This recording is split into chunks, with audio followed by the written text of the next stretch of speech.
Good afternoon, everyone, and welcome to today's webinar on Mail.dat and Mail.XML, one of a continuing series of educational webinars from WindowBook. My name is Monica Lundquist, and I am the Postal Affairs and Technical Support Manager here at WindowBook. In today's webinar, we will be providing a high-level view of both Mail.dat and Mail.XML.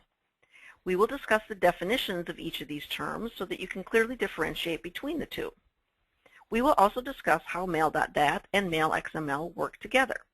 For example, Mail.dat and Mail.XML are the two primary types of data files that are accepted by the Postal Service through Postal One, and this is for purposes of communicating mailing information electronically.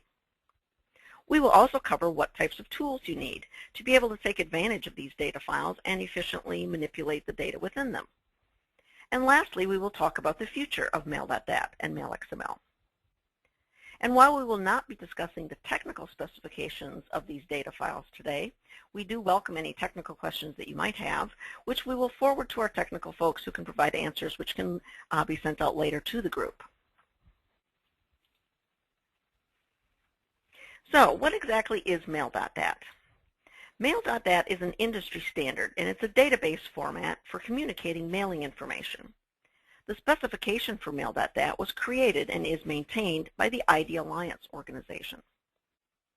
Mail.dat files may be output from mailing pre-sort software or from multi-line optical character reader (MLOCR) equipment.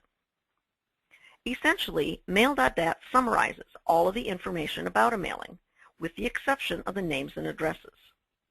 This allows for communication of detailed mailing data without compromising confidentiality.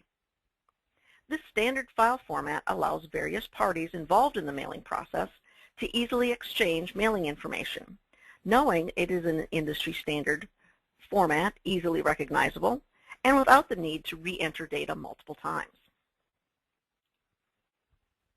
Mail.dat is a relational database, actually made up of a number of individual data files that together provide all the information for a mailing. The graphic at the bottom of the slide shows a set of Mail.dat files for a mailing job.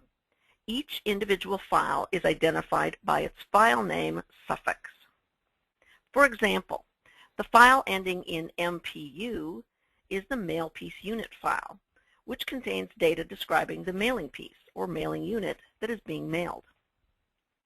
The file ending in CSM is the container summary file, which contains data describing all of the containers that have been created during the mail sorting process, whether that's a computer p-sort or MLOCR sortation.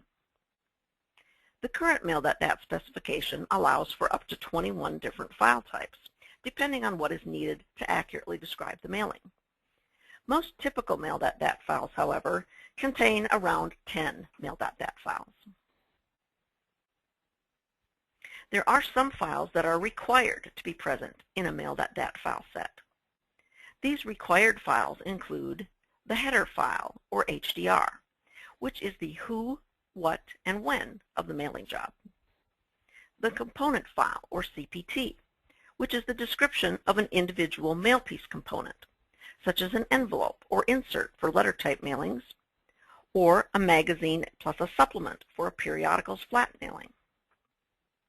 The container quantity file, or CQT, details the quantity and rates of each 3-digit and 5-digit zip within a container, such as a tray or a sack. And the container summary file, or CSM, which details the quantities, weight, and destinations of the mailing containers. Other required files include the mail piece unit, or MPU file, which is the set of components which make up the mail pieces. The MPU component relationship file, or MCR, is a table showing the relationship between the MPUs and the components. In other words, which components are associated with each mail piece unit. The mailer postage account file, or MPA, includes information on the mailer's permit and account information. The segment file, or SEG, which identifies the mailing list that's used for the job. This is often used to define versions, lots, additions, or other variances within a mailing. For example, you may mail one portion